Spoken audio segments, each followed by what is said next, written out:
Hello students, मैं हूं आपका माजिद सर। एक बार फिर से आप सभी का स्वागत है माजिद सर क्लासेस में। आज मैं आप सभी के लिए लेकर आया हूं क्लास इंटर की बायोलॉजी के बहुत ही इम्पॉर्टेंट टॉपिक्स जो कि आपके एग्ज़ाम के लिए बहुत ही इम्पॉर्टेंट होने वाले हैं, यानी कि आपको आपके एग्ज़ाम में इनसे जुड़े हुए सवाल मिलने वाले हैं। तो आइए जल्दी से शुरू करते हैं। आप इन टॉपिक्स को अच्छे से तैयार कर लिए, इनका रिवीजन कर लिए, जिससे कि एग्ज़ाम में आपके अच्छे से नंबर आएँ। तो चलिए सबसे पहले हम लोग देखते हैं। पहला जो आपको तैयार रखना है वो है परागण और इसके प्रकार, जैसे इसमें स्वपरागण, परपरागण जो भी आते हैं, इनको आपको बिल्कुल अच्छे से तैयार कर लेना है। नेक्स्ट अपना हम देखते हैं, तो आपको लिखा हुआ दिख रहा है दोहरा निषेचन, यानी कि द्विव निषेचन, जो कि चित्र के साथ आपको इसको तैयार रखना है। अगला है अनिषेक फलन और इसके साथ साथ बहुभ्रूणता को भी आपको तैयार करना है। अगर चौथा नंबर पे हम देखें तो हमें मिलेगा भ्रूणपोष और भ्रूणपोष दोनों में अंतर। इसको भी आप बढ़िया सा तैयार करिए, लगातार ये एग्जाम्स में पूछा जा रहा है। नेक्स्ट है असंग जनन और उसके बाद 6 नंबर पे आपको दिख रहा है गुरु बीजाणु जनन। तो यानी कि गुरु बीजाणु जनन क्या है, ऐसे करके सवाल आएगा। अगला है 7वें नंबर पर यौनारंभ क्या है, तो इसको भी आपको अच्छे से तैयार रखना है। अगर हम सॉल्ट पेपर और भी ढेर सारे स्टडी मटेरियल आप उठा के देखोगे तो लगातार ये टॉपिक्स एग्जाम में पूछे गए हैं। 8वें नंबर पे क्वेश्चन आपसे पूछा जा सकता है, जो कि काफ़ी इंपॉर्टेंट क्वेश्चन है। नर जनन तंत्र व मादा जनन तंत्र, जो कि सचित वर्णन, यानी कि इन दोनों में से कोई एक तो ज़रूर आ सकता है, ज़्यादातर चांसेस हैं दोनों में से किसी एक का आने का। तो आप दोनों को अच्छे से तैयार कर लिए, रिविज़न इनका अच्छे से आज ही कर लिए। अगला है 9 नंबर पे जनसंख्या विस्फोट व नियंत्रण, यानी कि जनसंख्या वृद्धि लगातार कितनी ज़्यादा हो रही है आपको पता ही है। चीन के बाद 2nd नंबर पे इंडिया की पोजीशन है। तो आपको क्या करना है, इस पर निबंध अच्छे से तैयार रखना है। नेक्स्ट जो कि 10वें नंबर पे है पात्र निषेचन, जिसे IVF के नाम से आप जानते हैं, और इसके साथ साथ पात्र निषेचन के साथ में आपको यौन संबंधी रोग भी तैयार रखने हैं। अगला 11 नंबर पे है वंशागति, या इसी को दूसरे तरीके से आप अगर देखिए तो अलग भी पूछ सकते हैं, आनुवंशिकता तथा आनुवंशिकी में अंतर। आप इनको भी बढ़िया से तैयार कर लिए। अगला अगर हम देखें, हमारा 12वें नंबर पे क्वेश्चन है आनुवंशिक रोग व उदाहरण, तथा इसी के साथ साथ हीमोफीलिया जो कि ब्लीडर रोग कहलाता है, उसको भी आप बढ़िया से तैयार रखिएगा। हमारा नेक्स्ट है लिंग निर्धारण से आप क्या समझते हैं, बहुत ही इंपॉर्टेंट आपके लिए है। जल्दी से इसको आप तैयार करके रिवाइज करिए। और इसी लिंग निर्धारण से ही जुड़ा एक सवाल जो कि बहुत ही ज़्यादा इम्पॉर्टेंट है, मानव में लिंग निर्धारण।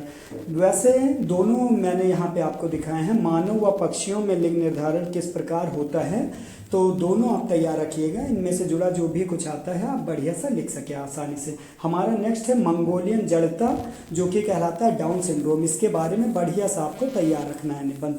नेक्स्ट है जीन प्रारूप व लक्षण प्रारूप, दोनों में अंतर पूछ सकता है, जिसको आप बढ़िया से तैयार कर लिए। अगला है क्लाइनफेल्टर सिंड्रोम, और उसके नेक्स्ट मेंडल के नियम, मेंडल के आपको सारे नियम बढ़िया से तैयार रखने हैं। नेक्स्ट है लिंग संलग्न लक्षण से आप क्या समझते हैं, बहुत ही महत्वपूर्ण सवाल है, आप इसको भी अच्छे से तैयार करिए। नेक्स्ट हमारा 19 नंबर पे है DNA एक आनुवंशिक पदार्थ है, इसकी व्याख्या कीजिए। DNA एक आनुवंशिक पदार्थ है, इसकी व्याख्या कीजिए, इसको डिटेलिंग में लिखना है। 20 नंबर पे है हमारा सवाल DNA तथा RNA में अंतर, जो कि काफ़ी इंपॉर्टेंट ये भी आपके लिए होने वाला है। अगर नेक्स्ट हम देखिए 21 नंबर पे चेक करें तो आनुवंशिक कोड, जिसे कि जेनेटिक कोड बोलते हैं, वो पूछेगा क्या है, एवं कोडॉन। इसके साथ ही साथ आपको याद रखना है कोडॉन एवं एंटी कोडॉन में अंतर भी आपको याद रखना है। अगला हम देखते हैं, अगला सवाल हमारा है DNA की संरचना के वाटसन एवं क्रिक मॉडल को चित्र के द्वारा आपको समझाना है। तो इसको आप बढ़िया से तैयार कर लिए। इसको दूसरे तरीके से भी पूछ सकता है, DNA क्या है, DNA की द्विकुंडलिनी संरचना का वर्णन कीजिए, इस तरीके से भी, या अलग किसी दूसरे तरीके से भी पूछ सकता है, न्यूक्लिक अम्ल क्या है, वाटसन क्रिक मॉडल को समझाइए। तो आप इसको बिल्कुल अच्छे तरीके से तैयार रखिएगा। अगला जो कि हमारा 23 नंबर पे सवाल है वो क्या है, वो है RNA क्या है व इसके प्रकार। और अगला हमारा जो कि 24 नंबर पे है वो है DNA अंगुली छापी, जिसे कि आप DNA फिंगरप्रिंटिंग के नाम से जानते हैं। इस पर टिप्पणी लिखने को आ सकता है एग्जाम में आपके, इसको भी बढ़िया सा रेडी रखिए आप। अगला हमारा 25 नंबर पे है इंटरफेरॉन पर टिप्पणी लिखिए। नेक्स्ट हमारा है प्रोटोजोआ द्वारा उत्पन्न होने वाले किन्हीं दो रोगों के नाम, लक्षण व रोकथाम का उल्लेख कीजिए। इसको आप बढ़िया सा तैयार करिए। नेक्स्ट हमारा है प्रतिरक्षा तंत्र, और प्रतिरक्षा तंत्र के साथ साथ आपको टीकाकरण भी याद रखना है। अगला हमारा है संक्रामक तथा असंक्रामक रोग, वो भी उदाहरण के साथ आपको याद रखना है बिल्कुल अच्छे तरीके से। और उसके साथ साथ अगर अगला सवाल देखें तो रोग है जो जिन पर आपको निबंध तैयार रखना है। कौन कौन से हैं वो रोग जिन पर आपको निबंध तैयार रखना है?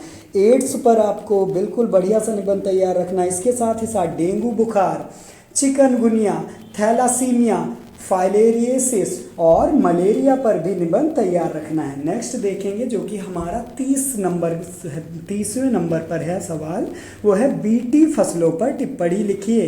तो ये बीटी फसलों पर टिप्पणी आपको तैयार रखना है, और इसी को दूसरे तरीके से पूछ सकता है, राइजोबियम नामक सूक्ष्म जीव का कृषि में क्या महत्व है? आप बिल्कुल अच्छे से तैयार रखिए। 31 नंबर पे है पीसीआर, जो कि पॉलीमरेज श्रृंखला अभिक्रिया कहलाती है। इसको समझाइए, सवाल आपका होगा।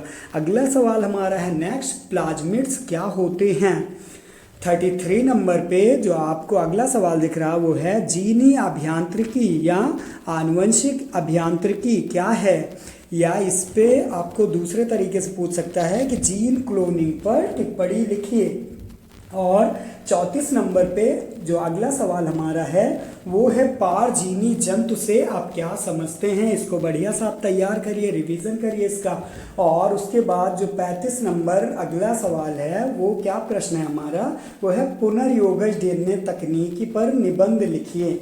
अगला 36 नंबर पर जीन चिकित्सा से आप क्या समझते हैं या जीन चिकित्सा से क्या अभिप्राय है? इसको बढ़िया सा तैयार करिए। 37 नंबर पे आपको दिखेगा कीस्टोन जातियों से आप क्या समझते हैं। और उसके बाद जो नेक्स्ट है वो टिप्पणी है, किन किन चीज़ों पर आपको याद रखना है, किन किन चीज़ों की टिप्पणियाँ लिखने के लिए आपके एग्जाम में आएगा। परजीविता आपको अच्छे से याद रखना है, उसके साथ साथ सहभोजिता, और उसके नीचे लास्ट में आपको दिख रहा है सहजीवन। तो ये हुआ हमारा 38 नंबर सवाल। अब हम देखेंगे अपना अगला 39 नंबर सवाल। तो 39 पे कौन सा प्रश्न है हमारा, अनुकूलन या इसी को जलोद्भिद से आप क्या समझते हैं? तो अनुकूलन या जलोद्भिद से आप क्या समझते हैं, इसको आपको बिल्कुल अच्छे से तैयार करना है। और अब हम देखेंगे अपना लास्ट क्वेश्चन जो कि टिप्पणी लिखने के लिए है। आप देखिए कौन कौन सी टिप्पणियाँ इंपॉर्टेंट हैं जो आपके एग्जाम में आ सकती हैं इस बार। पहली है मरुद्भिद, इसको आपको बिल्कुल अच्छे से तैयार रखना है। अगली की बात करें तो नेक्स्ट है तप्त स्थल, जिसे कि हॉट स्पॉट के नाम से जानते हैं, इसको बिल्कुल बढ़िया से तैयार करिए। अगला नेक्स्ट है अभयारण्य, इस पर भी टिप्पणी आप तैयार रखिए। उसके आगे आपको नेक्स्ट दिख रहा है संकटग्रस्त जातियाँ, इसको बिल्कुल अच्छे से कंफर्म कर लीजिए। और इसके नीचे अगला है वन्य जीव। और अगर लास्ट की बात करें तो लास्ट में मिल रहा है रेड डाटा बुक। तो ये थे वो टॉपिक जो आपको बढ़िया से देखने हैं, इनको तैयार करना है, इनका रिवीजन अच्छे से करना है।